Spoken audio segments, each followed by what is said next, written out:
Olá, bom dia! Quarta-feira, 23 de outubro. Eu sou Danilo Rocha Lima e com Diogo Oliveira a gente convida vocês para mais um Mundo em 180 Segundos. Seu podcast, você já sabe, só com notícias internacionais.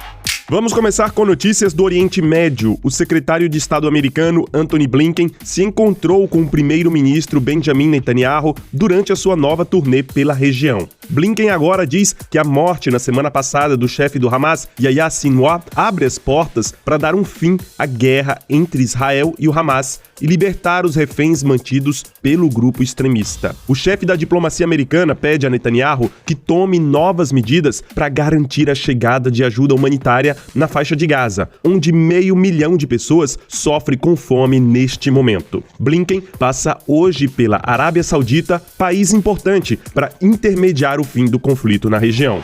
E viajamos agora para a Rússia, onde acontece a reunião dos BRICS na cidade de Kazan esta semana. O presidente russo Vladimir Putin vai finalmente se encontrar com o secretário-geral da ONU, Antônio Guterres, nesta quinta-feira. Essa será a primeira reunião dos dois desde abril de 2022, 2 meses depois do início da guerra na Ucrânia. Guterres tem tentado se apresentar como mediador para chegar a um acordo entre ucranianos e russos. Por isso, durante a conversa com Putin, ele vai tratar dessa guerra. Do lado de Putin, ele aproveita a reunião dos BRICS para mostrar que não está isolado do resto do mundo, principalmente ao receber apoio de países como a China e o Irã.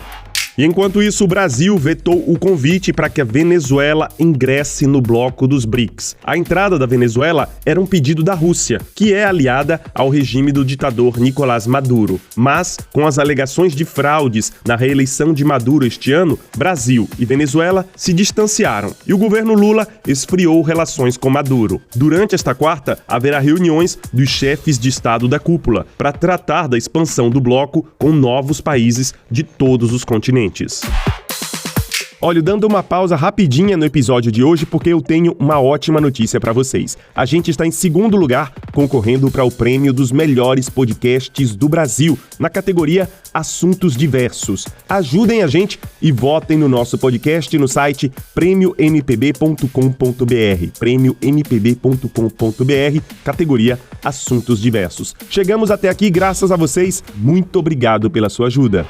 Já a Europa e os Estados Unidos estão perto de anunciar um plano de empréstimo de 250 bilhões de reais para a Ucrânia. Esse dinheiro viria dos ativos do Banco Central Russo que estão bloqueados por causa de sanções nos bancos europeus e americanos. O anúncio foi dado pela chefe do Tesouro americano, Janet Yellen, que diz que a medida é uma maneira de fazer a Rússia pagar pelos custos que está causando na Ucrânia. Além disso, os Estados Unidos enviarão 4 bilhões de reais em ajuda militar para a Ucrânia, destinada para a construção de drones de longo alcance.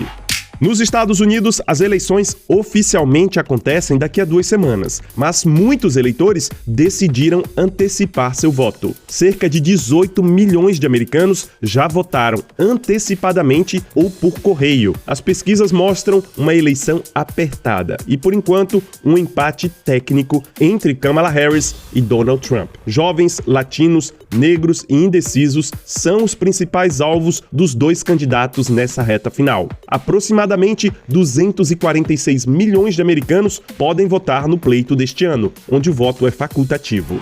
E a gente termina com notícias da Colômbia. A produção de cocaína no país bateu recorde em 2023. Houve um aumento de 53% na produção de cocaína em relação ao ano anterior. A Colômbia é o maior produtor de cocaína do mundo e as zonas de cultivo da coca, cultura que é a base da cocaína, também cresceram 10%. O consumo mundial de cocaína cresceu 20% em 10 anos. A América do Norte, a Europa Ocidental e Central e a América do Sul são os maiores consumidores.